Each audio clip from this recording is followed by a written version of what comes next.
Every public figure at Master of Deception, the Ellen DeGeneres Victim Complex.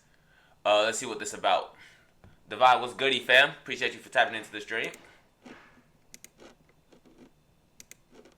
some point has to simplify their entire brand and public perception. Yo, you know what's crazy is I heard she had some shit with Diddy, bro. Like, no troll. Like, a lot of celebrities, like, seem like they're going down right now because of the Diddy shit. I see she got some shit with Diddy. Personality traits. Ellen DeGeneres, for most of her career, could be described as friendly, funny, and altruistic. She infamously branded two very simple words as her mantra to live by: be kind. When I say be kind to one another, I mean be kind to everyone. Just be kind. But the act of being kind also has great benefits. Try to do something kind this week. But we learned that Ellen made some exceptions to her always be kind rule. Be kind, unless it's her employees who accuse Ellen show producers of mentally abusing and sexually assaulting them. Be kind, unless there's a funny opportunity to humiliate a fan on live television. Be kind, unless she can force a pregnant woman to drink alcohol on television. Be kind. Yo, goddamn, we just starting off with the allegations, bro. Goddamn. Yo, Patrick, you ain't even say like a what's up YouTube or give an intro or nothing. You just went straight into it, bro. God Because she has to when big brands are donating millions of dollars to her charitable causes. For 40 years, Ellen had the world convinced she was this lovable, genuine figure. She even won the Presidential Medal of Freedom. But as time went on, the cracks in the facade began to slowly emerge, and the world finally saw her reality behind the mask. The empire she built in 4 decades came crashing down in less than a year, and to this day, she believes that she is the victim. Oh yeah, I got kicked out of show business. Today we are going to deep dive into the disastrous downfall of Ellen DeGeneres and— Wait, hold on, am I bugging? Why does she low-key look like Gordon Ramsay? Chat, I'm being so serious when I say this. Like, I'm dead not trolling. She dead look like Gordon Ramsay. Hold on, bro.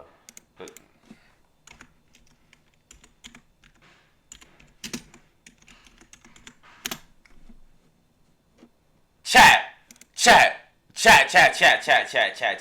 Hold on, let me find a good picture. Nah, I think it's just the haircut. They both got that dickhead ass haircut. Yo, chat, I'm gonna just tell y'all, bro, nobody with this haircut in real life is a good person, bro. There is not one person that has this haircut that is a good person, bro. Good people do not come from this haircut, bro. So do not trust nobody with this haircut, bro. Yo, Coco, what's good, famo? Warning signs. Bro, Coco, how many accounts do you have? This is your 7th account. God damn, bro. God damn. Along the way. Ellen had no idea what she wanted to do with her life at the age of 23. She worked various odd jobs out of necessity. She painted houses, worked in factories, worked as a bartender, and even sold vacuum cleaners, but could not find any purpose for her life. That is, until she discovered stand-up comedy. Okay. You always wanted to do comedy? No, I really didn't. Until I got on stage. You get it banned for what? Because I didn't want to, do it until some friends said, we're having a benefit, we need to raise some money, and I don't even know what the benefit was for. It was like, I think somebody needed a new pair of jeans or something at the time.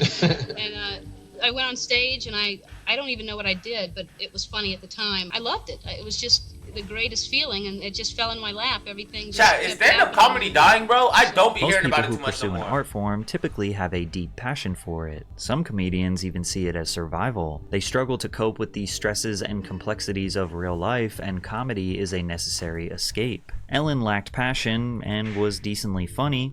This seemed like a pretty good job that was working, so why not keep pursuing it? Ironically, this type of mentality is perfect for someone to move up in the ranks in any industry. When you are not deeply or personally attached to your work or art, you are willing to make the necessary sacrifices for growth. In the perspective of a comedian, some may deny a movie or TV role because it's too corny, too unfunny. Haven't seen a funny comedian? You don't think Kevin Hart funny? You don't. I want to say, like, I don't really find them funny, but I mean, like, there's got to be at least some that are kind of funny to you. Like, if I see one on TikTok, like, I might, like, you know what I'm saying? Like, I might watch a little bit. But it ain't nothing I'm searching up on YouTube or, like, fucking buying a ticket to go watch. Like, nah, that's crazy. Or just generally a bad look, regardless of the opportunities it will bring and the revenue they will generate from it. Ellen was not that type of person. If there was an opportunity, she was going to take it. In the 1980s, she started performing stand-up comedy in New Orleans and gained a huge boost in popularity when she won Showtime's Funniest Person in America contest in 1982. Yo, Chad, you know This what, bro? national Fuck it, visibility- bro. Yo, I'm gonna start doing stand-up comedy. Chad, bro, hold on. Can I get a foot in stand-up comedy? I want to try it and then like record it. Do y'all fuck with Matt Wright? I actually don't know who that is. Okay, stand-up comedy.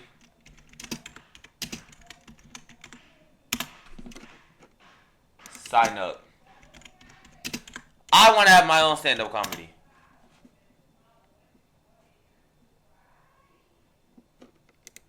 Chat, I'm gonna go to an open mic event. Niggas finna get booed off. Open mic Mondays. Wine therapist. Nigga, I'm not opening Facebook. Okay, chat, I'll have this in the works, bro. But you know what? I'm gonna try. I'm gonna go. See if I can crack a good little funny joke. You know what I'm saying? I'm gonna record it. We'll see if it does good, bro. We'll see if it does good. That's a tough YouTube hit. Ability led to her doing stand-up shows around the country. In the 80s, I'm gonna lie, chat, I am not gonna come up with my own jokes though. I'm gonna search up on Google or something, bro. I'll do this another time. I'm gonna search up on Google or something, because if I go up there unprepared, bro, whew, that's embarrassing. he's doing a set on Late Night with Johnny Carson or David Letterman was a rite of passage for comedians. It was seen as a major milestone that often led to a professional career in comedy. In 1986, Ellen got her opportunity. That whole fitness thing runs in my family, though, I think. That my grandmother started walking 5 miles a day when she was 60. She's 97 today, and we don't know where the hell she is.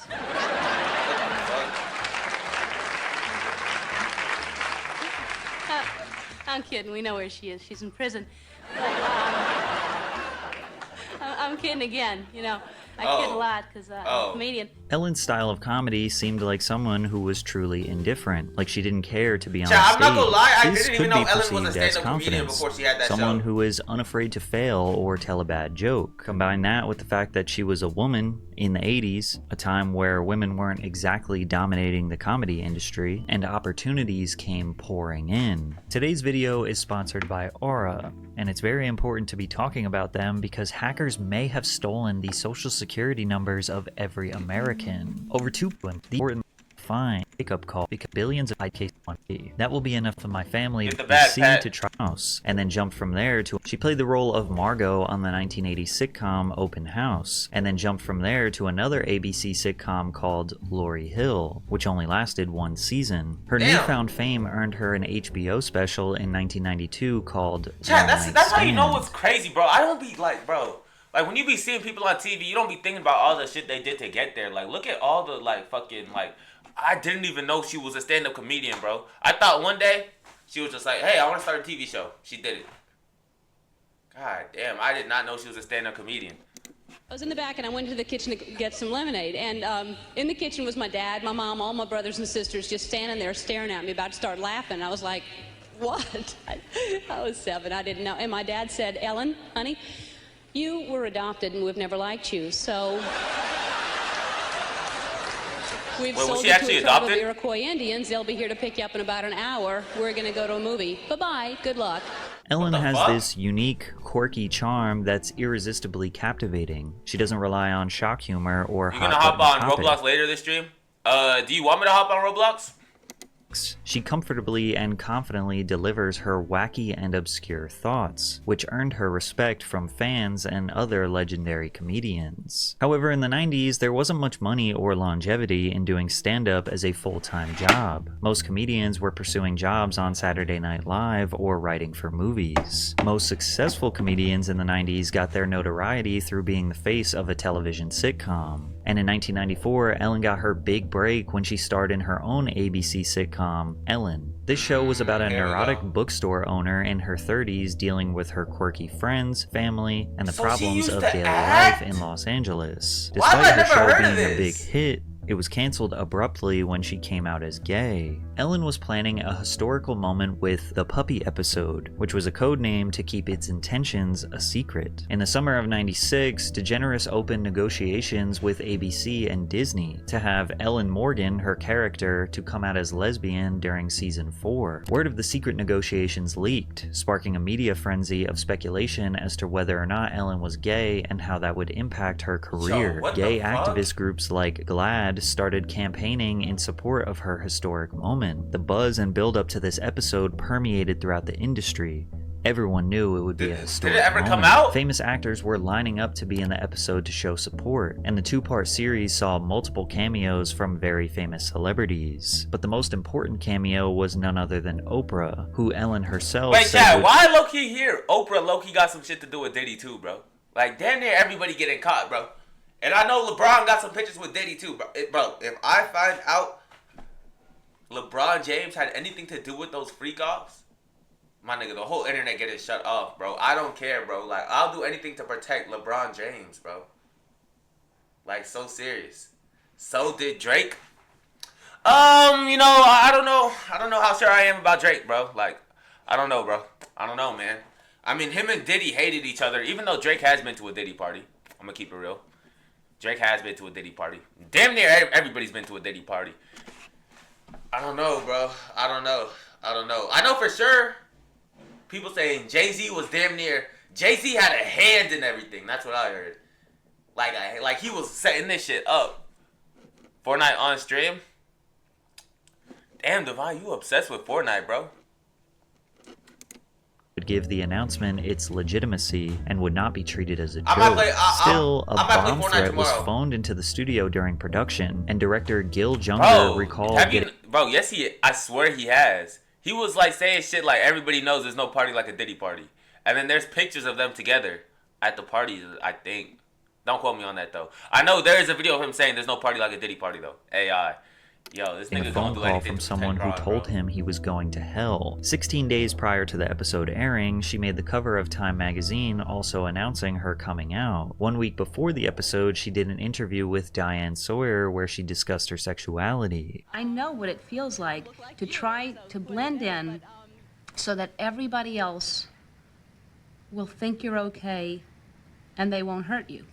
I decided that this was not going to be something that I was going to live the rest of my life being ashamed of. When the Puppy episode aired on April 30th, Oh, so the episode did come 1997, out. Ellen made history, becoming the first lead character on American television to come out of the closet. Damn. What is wrong? Why Crazy how life do I have changed. to be so ashamed? I mean, why can't I just say the truth? I mean, be who I am. I'm 35 years old. I'm so afraid to tell people. I mean, Susan, I'm gay. This episode was the highest rated episode of any show on the network in 1997, drawing an astounding 42 million viewers. The very same day when that episode damn. aired, she did a sit-down interview with Oprah where they damn. discussed in detail the process of her coming out. Despite the historic moment, the show's advertisers were dropping like flies. Chrysler, McDonald's, Coca-Cola, Yo, you know what's crazy? It's JCPenney, low-key opposite Domino's, nowadays. Ford, and General Motors all decided to stop advertising on the Ellen Show because of this episode. Yo, that's so And after crazy the how the Puppy world has changed, bro. episode, Ellen It's dead ass changed, bro. That's how you know these companies are just for money, bro. Yo, nowadays, if you say anything that's like against gay people or anything like that, then they'll stop advertising you. But damn, companies were gonna stop advertising her just because she was gay? That's crazy. Ellen's ratings began to dwindle, and 1 year later, ABC canceled the show. Entertainment Weekly put her on their cover in a similar Yo, pose she's to too the gay. iconic Times cover, but this time the caption was, "Yep, she's too gay." Ellen began making public appearances alongside her girlfriend and actress She had a Anne girlfriend? Heche. She was officially free. The couple were seen as trailblazers for LGBTQ rights, Oh, which was shit. noble, but it wasn't exactly helping Ellen's career. Ellen's career was on a downward trajectory after coming coming out. She had ancillary roles in various unpopular films and TV movies. It's unclear if she was being blacklisted by the industry, or if the movies she was cast in were just bad, or if she was just a bad actor. Could have been a little mix of all three. But the only person whose career died harder than Ellen's was her girlfriend's. In the late 90s, Anne Heche was starring in hit after hit every year. Donnie Brasco, Volcano, I Know What You Did Last Summer, Wag the Dog, 6 Days, 7 Nights, among other 90s cult classics. But as Anne began dating Ellen, she seemingly disappeared overnight. Many years later, Heche described her relationship with Ellen, claiming that Ellen wanted her domesticated, isolated, and alone. What happened was that I was, through the circumstances, shut out from things that I cared about, and in order to make her feel that she was being loved, I would erase those things from my path, such as acting, what and is this replace about? them. Massive deception, that Ellen DeGeneres victim complex. With things that I thought would give her a foundation. Basically, she has crazy allegations on her, bro. Shit, like every bad allegation you could have, bro. And she was just a terrible person. As we got further and further away from me being able to be in public the way that would please, I began getting further and further away from my friends and my friendships. And one of the things that concerned me very much was that I was beginning to feel shut off and shut down and shut away. And I told Ellen that I needed to have friends. She said she did not want to have a girlfriend that needed that. And that is the day I left. Shortly after Anne and Ellen broke up, Heche was hospitalized after knocking on the front door of a rural California home, making strange statements to its residents. She appeared shaken and confused. Within a year of breaking up with Ellen, Heche married Coleman LaFoon, a cameraman she met while working on... God damn, bro. She turned back straight. God damn, Ellen must have traumatized her ass, bro. God damn. A documentary about DeGeneres' return to stand-up comedy. Anne also announced the release of her book, Call Me Crazy. Ellen claimed at the time she was blindsided by all of this. She walked out the door and I haven't spoken to her since. I don't have the answers. I would love to have them myself. I would ask all of the questions that everyone else wants to ask. I'm left with everybody else, wondering what happened. I don't know. I really don't. I feel betrayed. I have no idea what the book is. I have no idea. Anne's book was not much of an insider to her relationship with Ellen as many suspected, but rather something much more serious and unfortunate. Anne opened up about how her father sexually abused her as a child, which caused her years of mental illness. Heche also said that she feared she would die of AIDS, the disease that killed her father, in 1983. She said, I had a fantasy world that I escaped to. I called my other personality Celestia. I called my other personality Celestia. I called the other world that I created for myself the fourth dimension. I believed I was from that world. I believed I was from another planet. I think I was insane. Anne struggled with her mental health publicly for many years after their breakup. She also struggled with substance abuse. At the time, most people sided with Ellen and just said that Anne was the crazy ex-girlfriend. Some people even claim that Anne was blacklisted because of Ellen. But Anne Heche was in 40 movies and had more than 15 regular roles on various episodic series for the rest of her career. She was getting jobs and remaining active, just none of her performances outshined her 90s roles. After the breakup, Ellen released her second major stand-up special, The Beginning, which was symbolic of a restart in her career. Wait, so when did she start the TV show? There are times you do not believe you will ever get up again. And it's a scary place, and it's very dark. But I believe that's when you grow the most, when you face your fears. That's when you grow. And so I decided I am going to face every fear I have. I'm going to challenge myself every opportunity I get. People always try to make you feel better. They say, oh, there's nothing to fear but fear itself. Okay, great. Now I'm scared of fear. Thank you very much. I also decided to get rid of the need of approval. That is a strong addiction, the need of approval, isn't it? That I'm on the patch right now, actually. It releases small doses of approval until I no longer crave it, and I'm going to rip it off. However, she seemed to slightly lose that off-the-wall, self-deprecating, and slightly dark humor. Many jokes became metaphors for societal change that resulted in clapter. Clapter is when you make a really good point and everyone claps, but they're not laughing because what you said wasn't funny.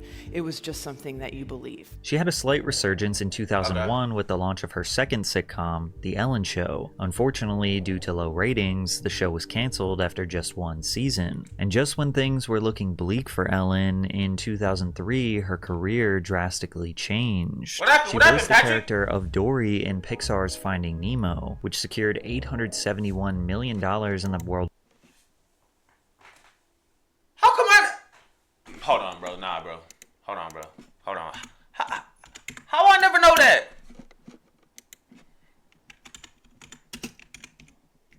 How I never know that?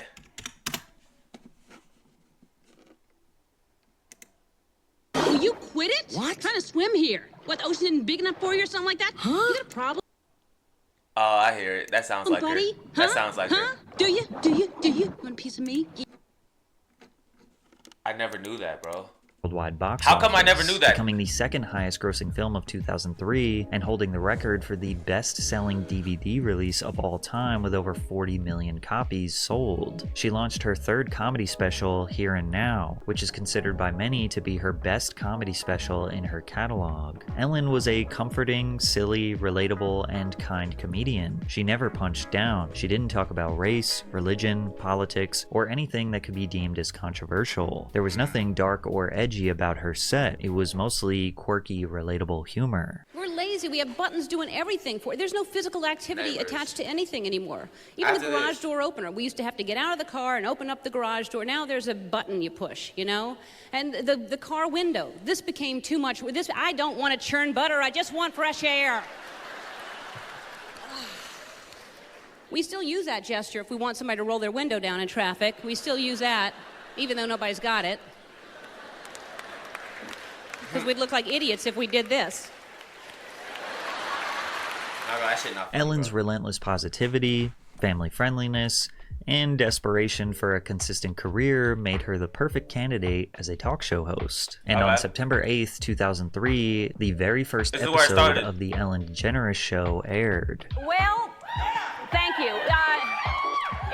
It's September 8th. This is our very, very first show, and you are my very first audience. In the early years of her talk show, Ellen quickly became a breath of fresh air in the daytime talk show space. She played up a persona that is positive, exuberant, and encouraging. During the peak of tabloid culture, cutthroat journalists who were bloodthirsty for some juicy celebrity drama, Ellen offered herself up as a safe space for celebrities to come on and just have a normal chat with a kind woman. Her spontaneous dance moves and playful, upbeat energy made viewers feel, in the words of Robin Williams, you feel like you're with a really brilliant 12-year-old. This unique approach helped Ellen draw an average daily audience of about 2.4 million viewers, launching her into the top 15 talk shows on television. Over her entire tenure as the show's host, she earned 33 Daytime Emmy Awards, including 2 for Outstanding Host and 3 for Outstanding Show. She hosted the 2007 Academy Awards and was peaking in her career. In the words of Oprah, she radiated the kind of peace and satisfaction that comes only when you're living at your highest potential. However, it was at this exact time that the cracks in the facade began to appear. Much like the writer's strikes we saw in 2003, in 2007, the Writers Guild of America were seeking increased residual rates for DVD sales. At the time, Ellen was selling a lot of DVDs. The DVD highlights from her first 3 seasons of The Ellen Show, which were priced at $24.98, has been a top seller at Target. The Guild advocating for higher residuals would mean that Ellen would make less money. Writers are the foundation that Hollywood relies on, especially Ellen. Without writers, she has no scripts, no jokes, no stories. Other talk show hosts like David Letterman, Jay Leno, and Jon Stewart were all supporting the striking members of the Writers Guild and decided to temporarily pause their shows during the strike. Conan O'Brien not only voiced his support, but also these niggas got ghostwriters too, bro. How can you not write your own jokes, bro?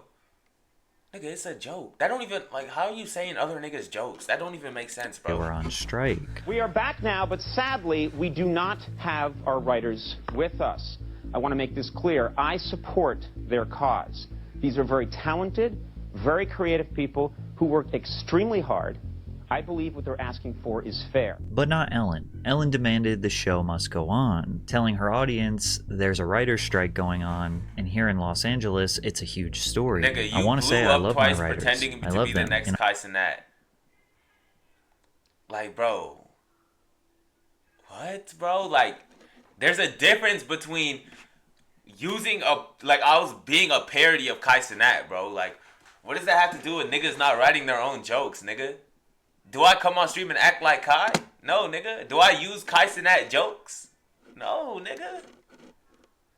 No, nigga. In honor of them today, I'm not going to do a monologue. I support them and I hope that they get everything they're asking for, and I hope it works out soon. In the meantime, people have traveled across the country. They've made plans. They're here. I want to do everything I can to make your trip enjoyable and give you a show. Some people look at this as a positive thing. She has over 100 staff members that would not get paid if she decides to stop the show. Plus, she was also syndicated and could have contractual obligations to keep the show running. However, others see this as counterproductive to a strike. I mean, sure, she says that she supports the people who literally make her show function, but the whole point of a strike is to stop working and for powerful people to stand in solidarity with the strikers to demand change. Because of the Ellen Show continuing, some of her employees began revealing what life is like behind the scenes of the Ellen Show. A former writer for her 2001 sitcom said, "We'd watch her in rehearsals, smiling and winning us over with her charm and comic timing. Then the director would yell cut, her face would fall, and she'd level a glare at the writers. Why do you keep writing these unfunny jokes?" Nah, that's crazy. On one hand, you could see her as disingenuous, fake, and rude. On another, you could see this as blunt, harsh, but essential criticism from a boss to her employees. However, this next accusation paints her as a malignant opportunist. Ellen connected with a talented writer on her show, put his jokes into her stand-up act, used his words to fill 2 pages in her book, then promised him a job on her new show. When he met with a low-level producer, they said he didn't have the right experience, and Ellen pretended she couldn't do anything to help.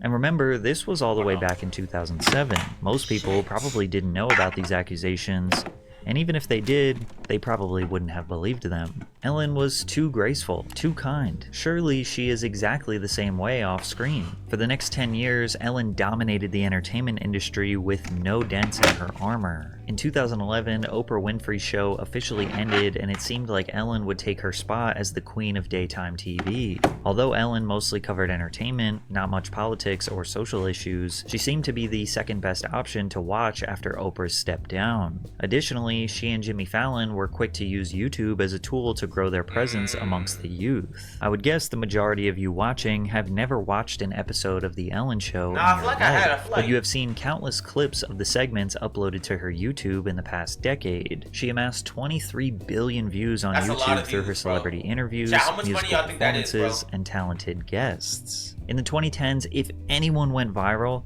they would be on Ellen the next week, no matter how boring Bro, it was so easier to go viral back then, bro. Chat, if you went viral, the next day you're on Ellen. My nigga, today, I could get a view with 10 million views. Nigga, I still gotta go to work tomorrow, my nigga. Like, yo, chat, like, it's like numbers are just inflated now. That shit don't mean nothing, bro. Yo, you get 10 million views back in the day, like back fucking 2016, 2015. Bro, you getting calls from Ellen. Bro, you're on TV the next day. You're a superstar, bro. Swear to God.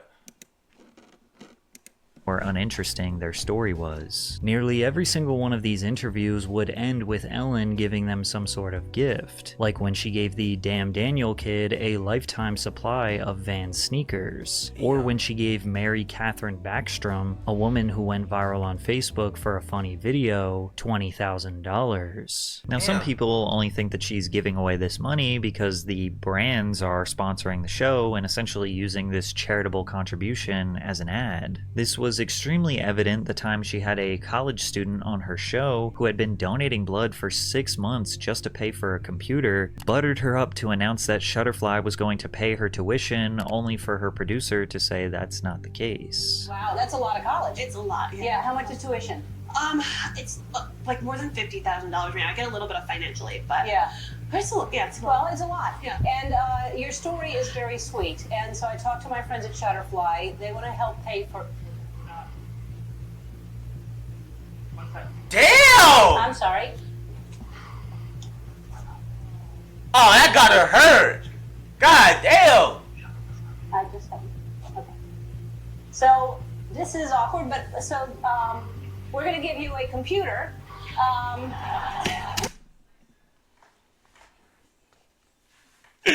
They told her she was gonna pay her $50K tuition, and that bitch had to settle for a MacBook, my nigga. Bro, that shit better be a good computer too. Bro, she had to settle for a laptop, and she's still grateful. You gotta respect that. You gotta respect that. You gotta respect that. I mean, I have to. We have the computer. I have a computer, but okay, but it's a nice, it's a nice computer. If I had the kind of money Ellen has, I would have said, well, I made a mistake. Shutterfly isn't going to help pay your tuition, but I absolutely at that point, you just got it. You just got it. will. Then again, this is just one mishap amongst literally thousands of charitable contributions Ellen has made throughout her career. It has been a large part of what makes her so loved. Ellen supports people and families who are facing difficult times, or those she feels need to be recognized for their good deeds and hard work for their communities. After the devastating Hurricane Harvey in 2017 that tragically took the lives of 107 people, Ellen, Walmart, donated $1 million to J.J. Watt's relief fund for the victims. Walmart and Ellen also gave all of these girls 4-year full-ride scholarships to university. We've never done anything this big before. We reached out to the people at Walmart, and they want to give each one of you a 4-year scholarship. Aww. Ellen and Shutterfly gave $22,000 to pay the student debt of a Sudan refugee who taught herself English by watching Ellen. She was also very passionate about wildlife conservation. I am determined to do something about this. I am posting this picture on Instagram. If you're as outraged as I am, please repost it, retweet it with the hashtag #BeKindToElephants. And for everyone who does, we'll make a donation to the David Sheldrick Wildlife Trust to help protect elephants. And if you're not... DeGeneres created an anti-bullying PSA called Be Kind, which raised money for organizations dedicated to anti-bullying efforts, such as the Trevor Project and Pacer Center. This was the origin story to her entire Be Kind mantra. She got a WPR Nearly team. every single episode for over 3,000 episodes, Ellen has used her platform to accomplish a seemingly endless list of charitable contributions. Damn, now that I think about it, yo, she was Mr. Beast. But for, like, TV. Like, look how much money she giving away. Or these sponsors are giving away. Same shit, though. Yo, she was Mr. Beast, bro. To do so was often summarized by a simple 2-word mantra, be kind. But in 2019, after 15 years of dominance, we would slowly find out that Ellen wasn't exactly the beacon of kindness we thought she was. In December of 2018, the New York Times published an article titled, "Ellen is Not as Nice as You Think." The subject of the interview was about Ellen's return to stand-up comedy, as she just announced the release of a Netflix comedy special called Relatable. A few years ago, I started ending my show by saying, be kind to one another. But here's the downside. I can never do anything unkind, ever. I shouldn't even have a horn in my car. Like, if someone cuts me off in a dangerous way, if I honk, they're like, Ellen? Now, the journalist who was writing this piece was doing the interview at Ellen's house. As they were chatting, they brought up the idea that Ellen has to be kind all the time, to which Ellen's wife Portia walks over and says to Ellen about the interviewer, "Just remember, the nicer they are, the more they are going to screw you." The interviewer was taken aback since she had no bad intentions about her interview with Ellen. However, she did ask about the tabloid stories featuring anonymous complaints that Ellen isn't always kind to those she works with. Ellen said, "That bugs me if someone is saying that because it's an outright lie. The first day I said, the one thing I want is everyone here to be happy and proud of where they work. And if not, don't work here. No one is going to raise their voice or not be grateful. That's the rule to this day." Ellen did not realize it then, but this exact quote would validate all of the claims that were about to come out against her, creating a toxic company culture behind the scenes of her show. But none of her staff had the confidence to come out and share Ellen's secrets. That is, until the public opinion about Ellen's supposed genuine persona started to drastically change. And And one of the major factors in that shifting public opinion was in her 2019 interview with actress Dakota Johnson. In the interview, Ellen jokingly accused Dakota for not inviting her to her 30th birthday party. How was the party? I wasn't invited. Actually, no, that's not the truth, Ellen. You were invited. Last year, you gave me a bunch of shit about not inviting you, but I didn't even know you wanted to be invited. Well, who doesn't want to be invited to a party? Well, I didn't even know you liked me. Of course I like you. You knew I liked you. You've been on the show many times, and don't I show like? Yeah. But I did invite you, and you didn't come. So. This time you invited me? Yeah. Are you sure? Yeah. How do you know? I don't think so. Ask everybody. Damn. Ask Jonathan, your producer. Who said you were? I was invited? Right. Why didn't I go? Was it? Oh yeah, I had that thing. It was probably in Malibu. That's too far for me to go to. Yeah. Yeah. It was. Dakota then goes on to talk about how comedian Tig Notaro performed at her party. But Tig Notaro performed at your party? She did. She did a set? She did. It was a surprise. Hold on, she's 30? She look good for 30. A bunch of funny stuff. She's hilarious. She's my favorite comedian. Other than you. Oh, that's gotta hurt. That's gotta hurt. I'm That's gotta sorry. hurt. No. That's gotta I was hurt. just That's talking gotta to my hurt. favorite actress the other day, Jen Aniston. This interview is so passive-aggressive. I don't- Narcissists okay, that don't one like wasn't it that when you deep, call bro. them out. That one wasn't Now, that some deep. people felt this could have been a pre-rehearsed conversation exaggerated for the sake of comedy, as many daytime talk show celebrity interviews are pre-rehearsed and calculated. However, other people on Reddit and Twitter, as well as mainstream publications, began resurfacing old interview segments that seemed to challenge Ellen's kind reputation, like her 2013 interview with Taylor Swift, where she continuously pestered her about the men that she has been dating. Very happy. You were here with your boyfriend, Zac Efron, last time. How's he doing? We actually never dated. Yes, you did. So when you probably earlier today, how's he doing? I don't know. I haven't talked to him in a while because we didn't date. Yes, you did. Why do you deny it? Because we didn't. Oh, okay. Which song is about Zac on the new CD? Wow. There's nothing really about Zac on the CD because we didn't date. All right. So, yeah. Okay. Taylor was visibly uncomfortable but continued to laugh off Ellen's pushiness Was it really that deep? until they played a game where Taylor had to tell Yeah, the some of this audience shit not which even men that on the deep. screen she dated and wrote her songs about before she screamed at Ellen to stop.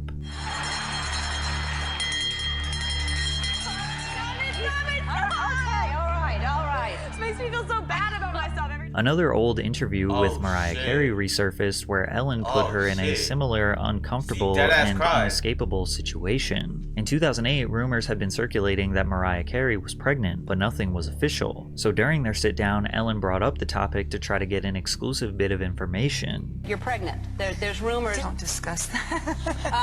All right. Well, you don't have to No, answer. that's okay. No, honestly, you how don't do have to I- how answer. do I- Let's just toast with champagne and decide But if. they've been saying that since we... Mariah didn't want to discuss it, but Ellen wouldn't let up. I'm not going to ask you if you're pregnant or not. I'm just going to say. You see what Ellen... Oh, this is crazy. This is crazy. No. Let's toast to you not being pregnant. If you're not pregnant, then we should. My goodness. Mariah is now in an awful situation. Either she drinks the alcohol while pregnant, or turns down the drink, essentially proving that she is pregnant. All right, go ahead. Okay, cheers. Yeah, cheers. It's too early for me. I only drink it after 3 p.m. Yeah.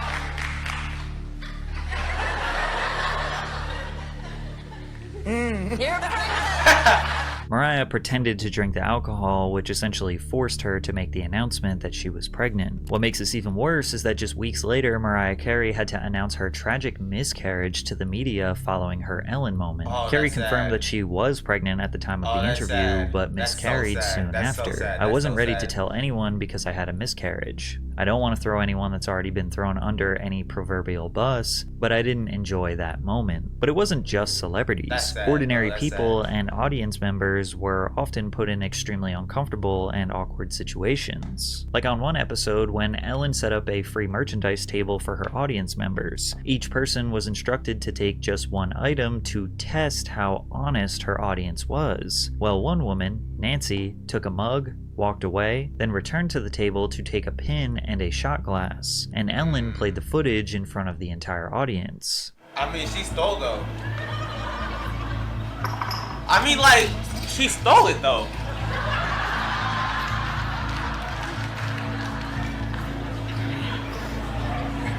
She's telling her friend to hurry up.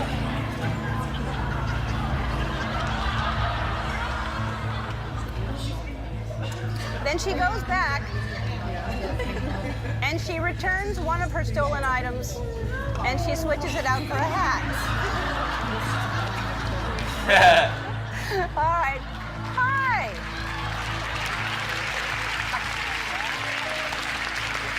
So, look, I like that you like the product so much that you wanted to bring one back for your sister. But now, when you go like to Costco or you're the kind of person like when you go trick-or-treating and nobody's home, you don't just take the bowl. You just walk away. No. No. All right. Ellen shamed the woman for taking 2 extra pieces of overpriced merchandise that was likely made by child labor and then set up a jail to put the woman in. Sorry, that's embarrassing and everything, but let that be a lesson to you, because you think It is. you think nobody's watching you, and you just need to be a good person just because you want to be a good person. You go sit in that Ellen jail over there right now. You'll steal stuff back there. Come here, this way. Nah, it's crazy. Yo, that's crazy. What's I don't your think sister's name? that's crazy though. Anna. All right, well, Anna got you But in like, trouble. Ellen I goes mean, back- like, but why are they making her the victim, nigga? She stole.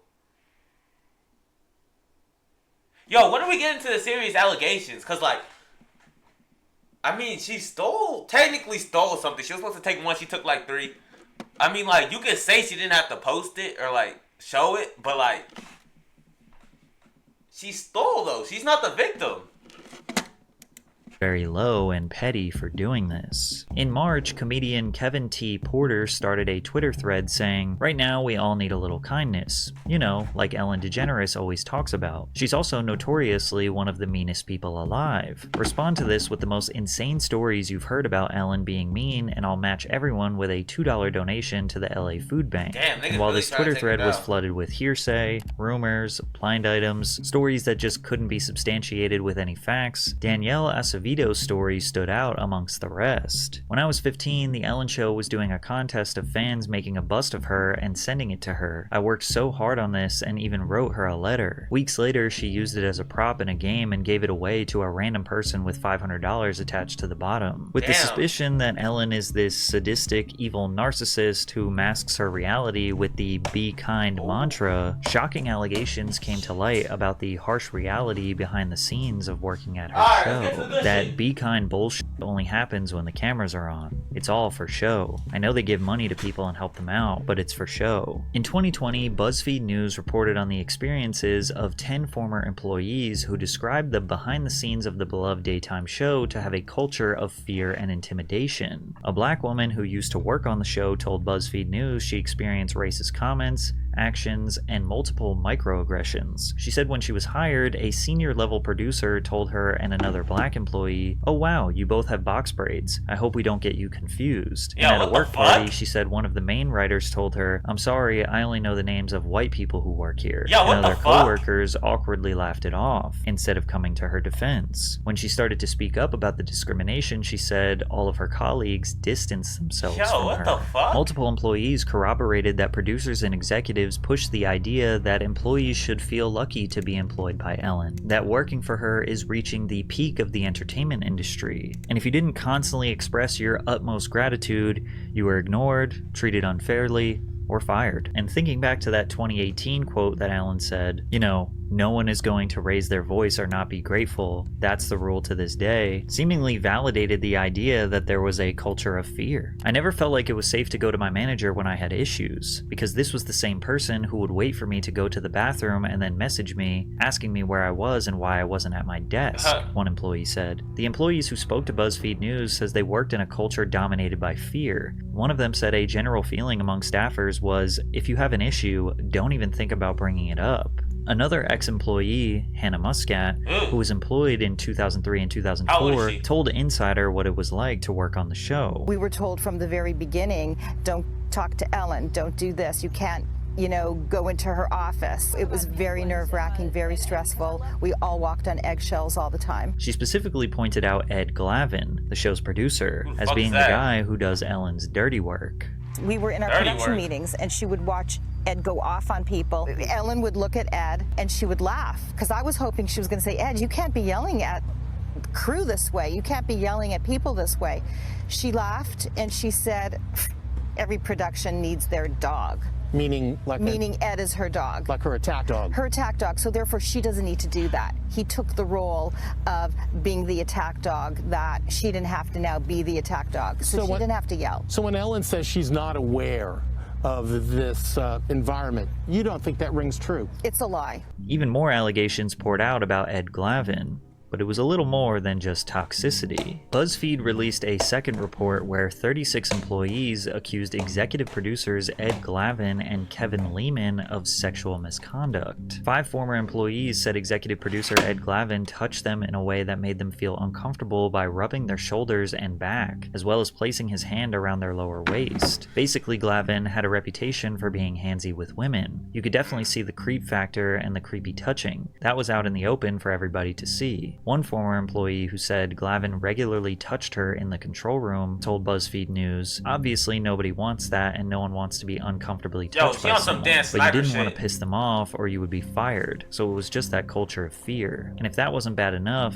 Kevin Lehman, the head writer and executive producer of The Ellen Show, was allegedly even worse. One ex-employee said Kevin Lehman asked him if he could give him a hand or perform oral in a bathroom at a company party in 2013. Another said they separately saw Lehman grab a production assistant's penis and saw Lehman grope a production assistant in a car and kiss his neck. Nearly a dozen former employees who range from longtime senior level employees to production assistants said it was common for Lehman to make sexually explicit comments in the office, like pointing out male colleagues' bulges in their crotches or ask them questions like, are you a top or a bottom? It's masked in sarcasm, but it's not sarcasm, one former employee said. Many of his targets were lower level and younger employees who felt they lacked any power to speak up. He'd probably do it in front of 10 people and they'd laugh because it's just Kevin being Kevin. After all this came to light, Kevin decided to make a statement for himself saying, I started at The Ellen Show as a PA more than 17 years ago and have devoted my career to my work my way to the position I now hold. While my job as a head writer is to come up with jokes, and during that process we can occasionally push the envelope, I'm horrified that some of my attempts at humor may have caused offense. Warner Media, who owns The Ellen Show, decided to take matters into their own hands and perform an internal investigation. But some question the validity of these investigations. A former Warner Brothers employee who worked with The Ellen Show said the company turns a blind eye to the alleged misconduct because the series is a cash cow. This controversy was right in the middle of the pandemic. People were stuck inside, angry at the countless list of problems that were going on in their cities and countries. So Ellen being exposed as evil was shocking, but equally interesting. And the entire world was tuned in. It's rare you see someone with a flawless reputation, someone who has been given the Presidential Medal of Freedom, have their entire reputation be unmasked as a facade. Tons of Ellen's celebrity friends came to her defense. Katy Perry, Diane Keaton, Ashton Kutcher, Jay Leno, Kevin Hart, and Kris Jenner all took to social media to say, I stand with Ellen, or praise her for being kind, honest, and courageous. But many people didn't really care how Ellen treated her rich celebrity friends, as it was her hardworking employees that were the ones being allegedly abused behind the scenes. Ellen's first public acknowledgement of the controversy came from a letter to her staff, which was later shared with the media. In that she writes, my name is on the show and everything we do, and I take responsibility for that. Alongside Warner Bros, we immediately began an internal investigation and we are taking steps together to correct the issues. As we've grown exponentially, Chad, you know what's so crazy about this shit, bro? She didn't write a fucking word. She didn't write not even a syllable in this statement, bro. Her PR team was working overtime. Everything and relied on others to do their jobs as they knew I'd want them done. Clearly, some didn't. That will now change, and I'm committed to ensuring this does not happen again. A few days later, she would post a direct apology to the rest of the world. I am so sad, and I am so angry And I know I'm not going to say the right thing. I know that there are going to be a lot of people who are going to be in disagreement with what I say, but I have a platform and I have a voice, and I have always stood for equality. I have always wanted to be the voice for people who felt like they didn't have a voice, because I know what that feels like. And maybe you don't agree with how it's coming out, but you have to understand it, and then we can heal it. I'm just so sorry that it's come to this. I really don't know what to say other than this has gone on way, way, way, way too long. People have gotten away with murder.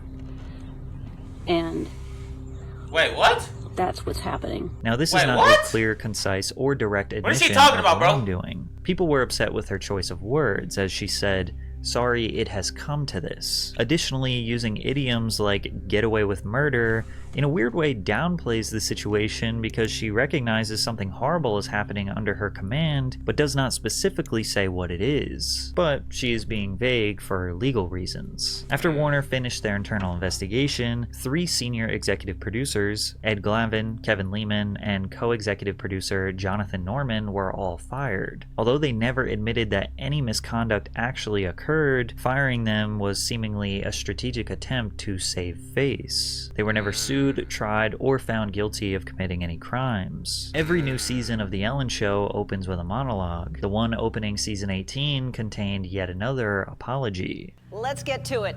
As you may have heard, this summer there were allegations of a toxic work environment at our show, and then there was an investigation. I learned that things happened here that never should have happened. I take that very seriously, and I want to say I am so sorry to the people who were affected. I know that I'm in a position of privilege and power, and I realize that with that comes responsibility, and I take responsibility for what happens at my show. We have had a lot of conversations over the last few weeks about the show, our workplace, and what we want for the future. We have made the necessary changes, and today we are starting a new chapter. There were also articles in the press and on social media that said that I am not who I appear to be on TV. The truth is, I am that person that you see on TV. I am also a lot of other things. Sometimes I get sad, I get mad, I get anxious, I get frustrated, I get impatient, and I am working on all of that. I don't think that I'm that good that I could come out here every day for 17 years and fool you. This is me, and my intention is to always be the best person I can be. And if I've ever let someone down, if I've ever hurt their feelings, I am so sorry for that. Everything about this is so manipulative. The outfit, the tone, the jokes, the speech. I don't like apologies. I'm sorry, what the fuck does she mean by the outfit, bro?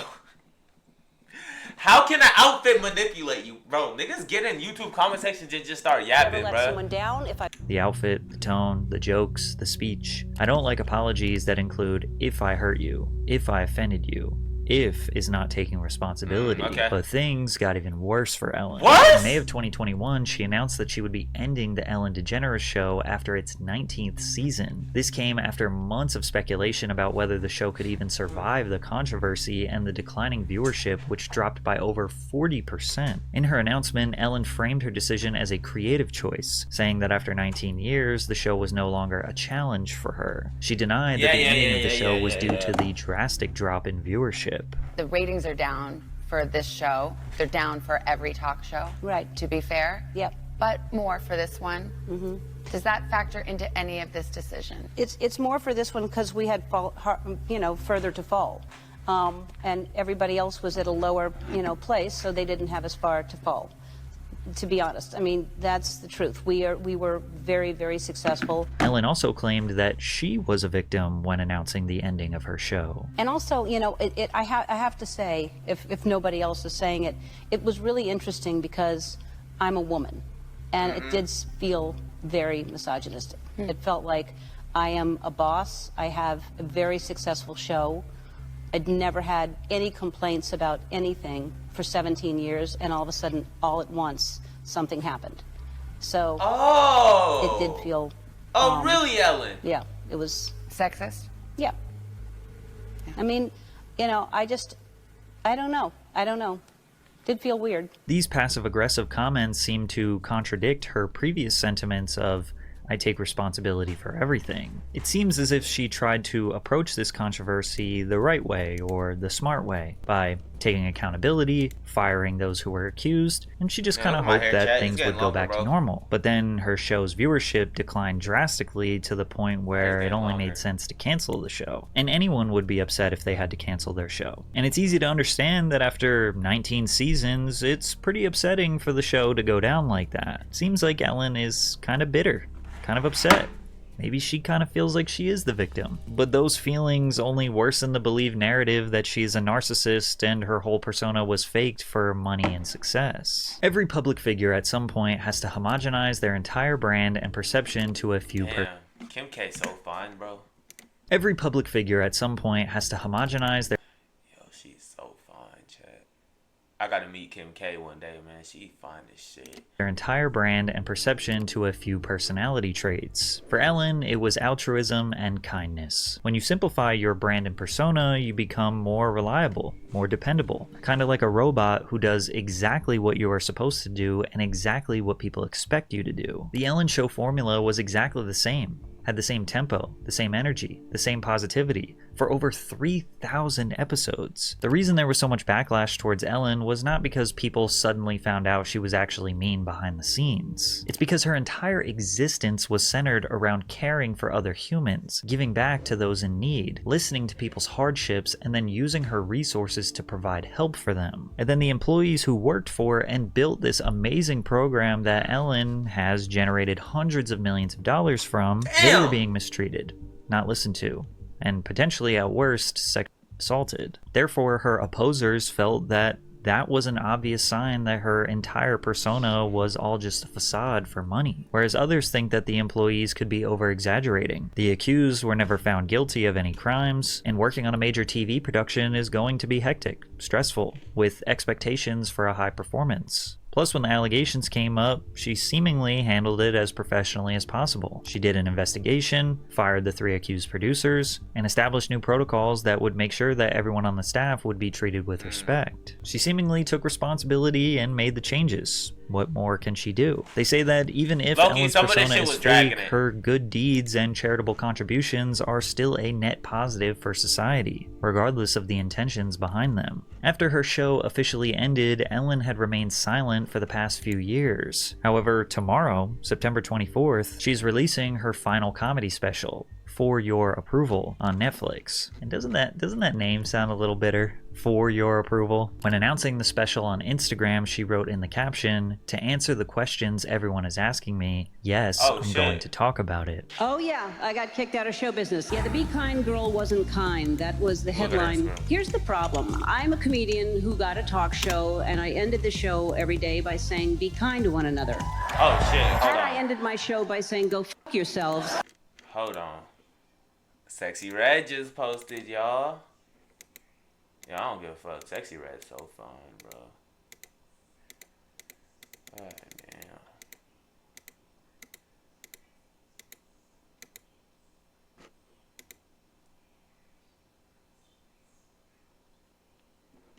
God damn. Big sexy. Oh, I forgot what we even went to Instagram for.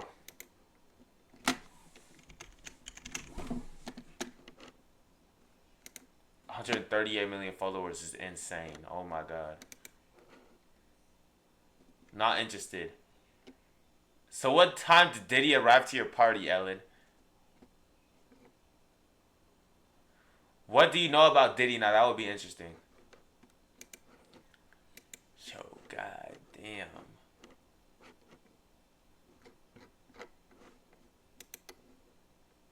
Did not know she had that many Instagram followers. God damn. 138 mil is crazy. Why does Drake follow her? Alright, bro. We can play neighbors, bro.